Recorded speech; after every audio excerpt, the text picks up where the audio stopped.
Fala aí, pessoal, seja bem-vindo a mais um vídeo aqui no canal. Vamos acompanhar as últimas notícias do São Paulo. Trago atualizações para vocês do Mercadão da Bola do Tricolor.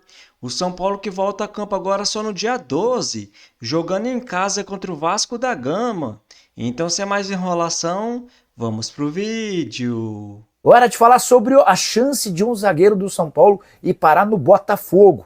Eu me refiro a Juan Tressoldi, que pertence ao Sassuolo, está emprestado ao São Paulo somente até o fim desse mês e o tricolor não tem conseguido avançar na tratativa de prorrogação do contrato de empréstimo junto ao clube italiano. A dificuldade tem a ver com o fato de o São Paulo não ter cumprido uma das cláusulas de empréstimo, obrigação de pagamento de 200 mil euros, que equivalem a pouco mais de 1.200.000 reais. Esse pagamento venceu no mês de março. São Paulo alegou problemas financeiros e não conseguiu a quitação. Para piorar, São Paulo também já descartou a compra do jogador. E diante desse cenário, um novo empréstimo para o São Paulo parece algo bastante complicado. É nesse contexto que apareceu o Botafogo disposto a comprar o jogador ou pelo menos tentar um novo empréstimo. As negociações entre Sassuolo e Botafogo ainda não foram esgotadas e o Botafogo está buscando um substituto para Jair, que deve se tornar reforço do Nottingham Forest. O que você traz de novidade do tricolor? Com certeza um trio não vai se reapresentar. São aqueles que foram convocados para suas respectivas seleções. Então, o Matheus Alves foi convocado para a Seleção Brasileira Sub-20, o Ferrarese para a Venezuela e o Bobadilla para o Paraguai. E aí, falando no Bobadilla, a gente conseguiu confirmar a informação do GE.com de que ele ligou para o Navarro. Vocês devem se lembrar daquela situação que ocorreu no jogo, na vitória do São Paulo contra o Tajeres por 2-1 no dia 27 de maio, em que o Navarro chora em campo, enfim, ele acusa o Bobadilla de racismo, xenofobia, né, por conta da sua nacionalidade, a Venezuela. Então, Bobadilla, desde aquela ocasião, tem tentado entrar em contato com o Navarro, conseguiu durante esta semana, ontem, e conseguiu falar com ele numa chamada de vídeo ali, conseguiu pedir desculpas, o Navarro aceitou essas desculpas, mas a gente lembra que foi construído um BO ali, né, logo assim que acabou a partida, foi construído o BO ali lavrado no próprio Morumbis. O caso segue, o Bobadilla ainda não se apresentou ao DRAD para prestar o seu depoimento, isso vai acontecer depois da data FIFA. Foi um pedido do São Paulo, porque ele foi convocado, então depois da data FIFA ele deve se apresentar para a gente ver que rumos que tomam esse caso de xenofobia que aconteceu no jogo contra o Tajeres. Mas voltando então ao Campeonato Brasileiro, esse jogo do São Paulo contra o Vasco é importante para as duas equipes. É o último jogo antes da pausa do Super Mundial de Clubes, o São Paulo não vai fazer parte, mas vai lutar bastante para recuperar os seus jogadores lesionados e precisa vencer esse jogo antes da pausa. São Paulo, nesse momento, é o 13º colocado, mas está apenas a 2 pontos da zona do rebaixamento, que é aberta nesse momento pelo Fortaleza. O Vasco também tem a mesma pontuação do Fortaleza, está em 15º, então resultado que as duas equipes precisam. Então vamos amanhã começar a acompanhar essa preparação do São Paulo para o jogo contra o Vasco no dia 12 de junho. Tá certo, Mi? Valeu, obrigada por todas as informações. E aí, Garrafa? Então, que o pessoal lá no dia 12 de junho, Dia dos Namorados, não reclame da falta de ritmo de jogo. Carinho também. Cai numa quinta-feira. Ritmo de jogo. Não, porque estamos sem... Porque quando joga muito, reclama que joga muito. Aí quando para, tá sem ritmo de jogo, tá? É só um parênteses. Sobre essa história do Bobadilla e do Navarro, Chico, acho muito legal que o Bobadilla conseguiu falar com o Navarro. Acho muito legal, é o direito, né, da pessoa se desculpar, se arrepender. E se de fato o Navarro aceitou as desculpas, que ele tire o BO, encerre a questão por aí.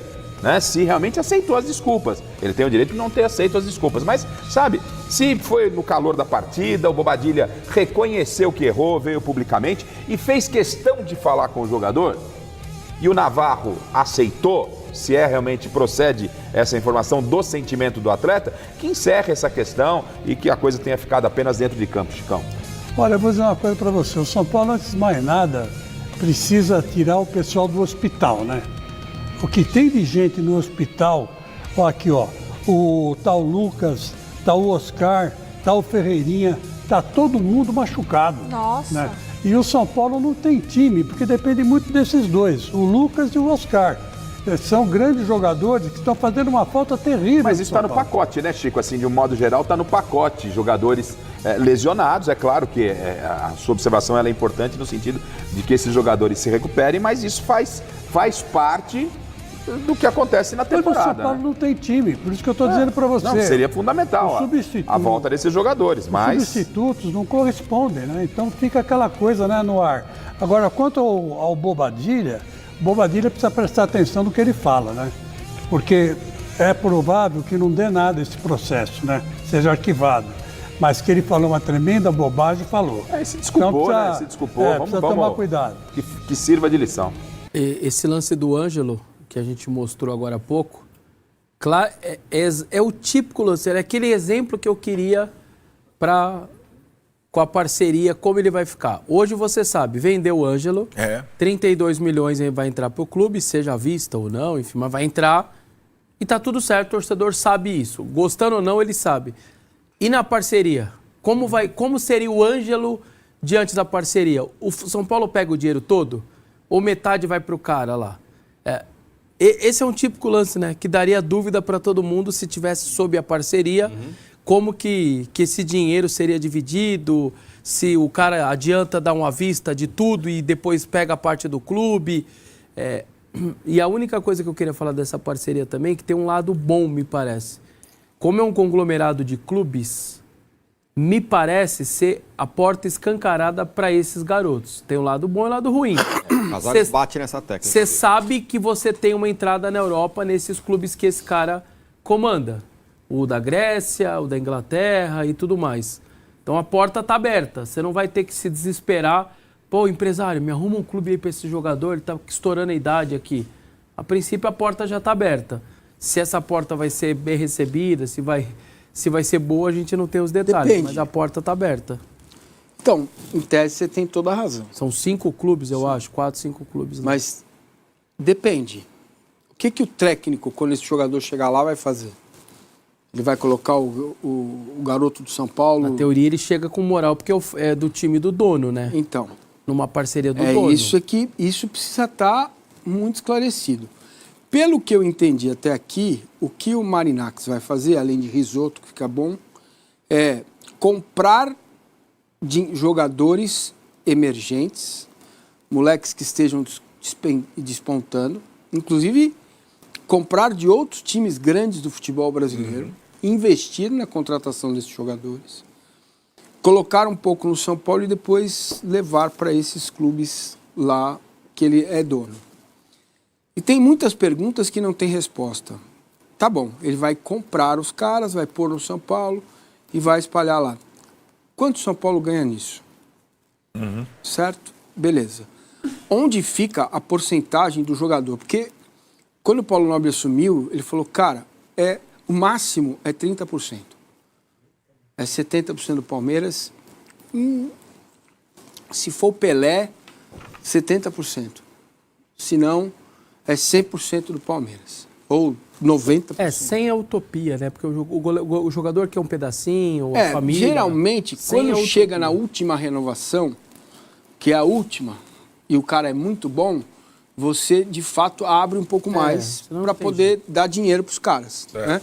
Senão fica tudo lá, igual passarinho atrás de alpiste. Os empresários. Empresários, familiares. Entendeu? Aí você abre um pouco mais ali. Então, esse jogador ele vai chegar como no São Paulo? Já se ele já é 30% de alguém, vamos ser bem cautelosos, ele é 30% de alguém. Aí vem o Marinacci e compra. Compra quanto? Comprou os outros 70%? Comprou 100%? Indenizou o empresário ou o clube formador? Como é que fica isso? Quanto vai sobrar para o São Paulo? E sobrar para o São Paulo 10, não vale a pena. São Paulo, por exemplo, guardou 12%. Mas tudo Ele 12%, ele ainda vai ter parte dos 12%? É isso. Tem toda a gente está debatendo aqui, tentando descobrir, ou falar, ou especular, é exatamente essa a maior questão desse acordo.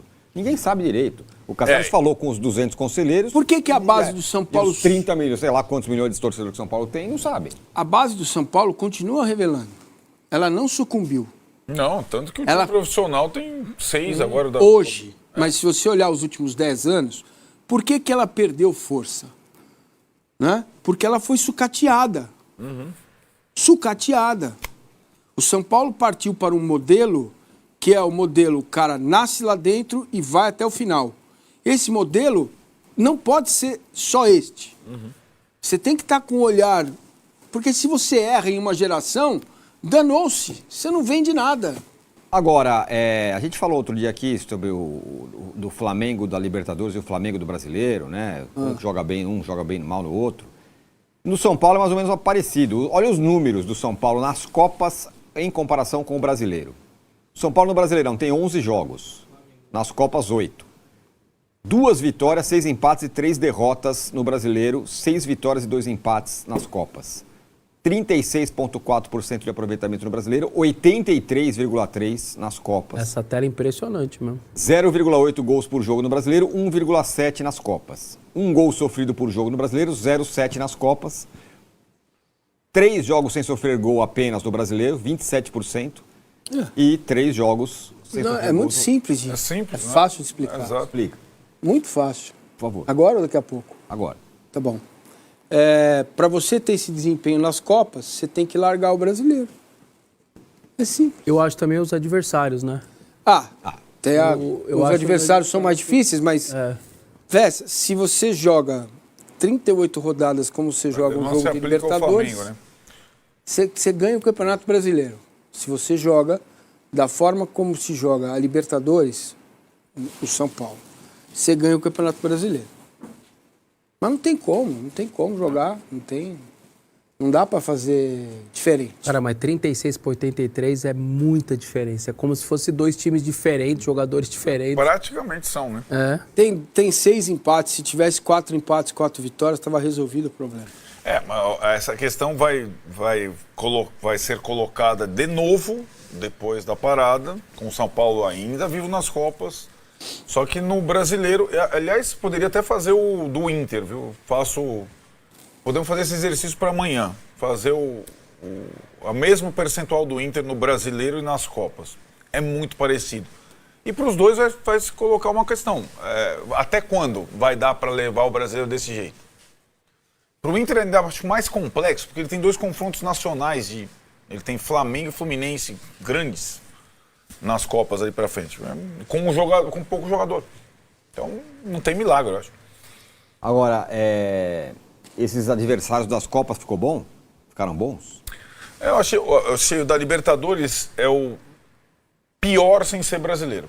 Então, não achei bom o São Paulo. Pior de todos? Eu acho. Pior que excelente. Não. No pote 2, né, Tironi? Os outros, esses todos são pote 1. Tá. Pote 2 tinha 2 brasileiros. Agora entendi. E tinha estrangeiro. 3 brasileiros, tinha o Fortaleza. Acho que o Fortaleza seria melhor para o São Paulo que o Atlético Nacional Medellín. Acho que o Cerro Porteño seria melhor. Acho que o Libertad seria melhor. Acho que o Universitário seria melhor. Né? Então, eu acho que o Atlético Nacional Medellín, guardando as proporções, seria o Peñarol. Peñarol e o Atlético Nacional Medellín. Sendo que o Atlético Nacional Medellín, pela distância e tal, talvez pior. Então, eu achei...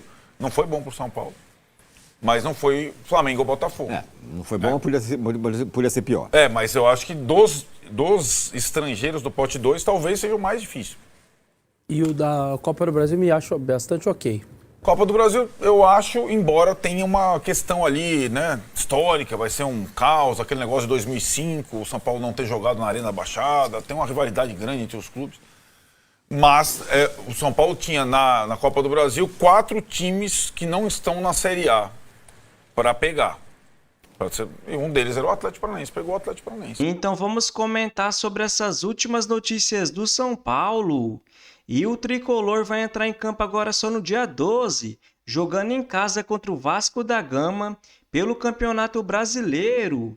E eu não concordo com alguns comentaristas que falam que o São Paulo tinha que abrir mão da Copa do Brasil e focar apenas no Brasileirão, porque está apenas 2 pontos da zona de rebaixamento. E esses mesmos comentaristas que falam que a temporada do São Paulo é boa, porque está invicto na Libertadores e defende o Zubeldia. Então por que eles não cobram o Zubeldia por não ter vencido em casa o Sport, o Fortaleza e ter perdido para o Mirassol? Então chega de desculpas, né, galera? o São Paulo ser eliminado da Copa do Brasil, atravessando essa grave crise financeira, chega a ser uma tragédia. Outras desculpas que eles dão é porque não tem vários jogadores como o Lucas Moura, o Oscar e o Caleri. Mas espera aí, porque no Campeonato Paulista, mesmo com esses jogadores, o São Paulo não venceu a Inter de Limeira, o Velo Clube e perdeu para a Ponte Preta. Então o Zubeldia tem sim que aproveitar essa parada para o Mundial de Clubes e fazer o São Paulo mostrar mais evolução, porque depois vai ter oitavas de final de Libertadores, oitavas de final de Copa do Brasil e uma sequência pesada pelo Campeonato Brasileiro. E o São Paulo renovou com um jovem de apenas 18 anos de idade, o lateral esquerdo Nicolas, que segundo o jornal AS da Espanha, foi considerado o melhor lateral esquerdo da categoria na última temporada. Então a baita renovação do São Paulo, né, galera? O Tricolor vem conseguindo renovar com vários jogadores dessa categoria de base. Lucas Ferreira recentemente, Matheus Alves, Luca e agora o Nicolas. E na minha opinião, eu acho um bom negócio essa futura parceria do Tricolor com o Evangelos Marinax, que deve investir entre 300 a 600 milhões de reais nas categorias de base do São Paulo, e o Tricolor vai ter a melhor base do Brasil nos próximos anos. Então as vendas devem ser triplicadas, né, galera? E vários jogadores das categorias de base devem ajudar um time profissional. E esse jogo contra o Vasco da Gama é fundamental para o São Paulo ganhar os 3 pontos. Até porque depois da parada, a sequência vai ser muito difícil.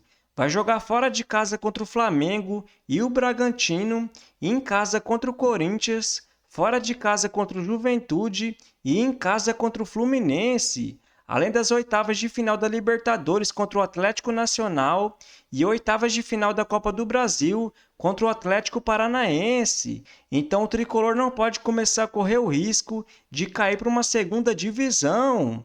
Então se você curtiu o vídeo, deixa seu like, se inscreva no canal e até a próxima!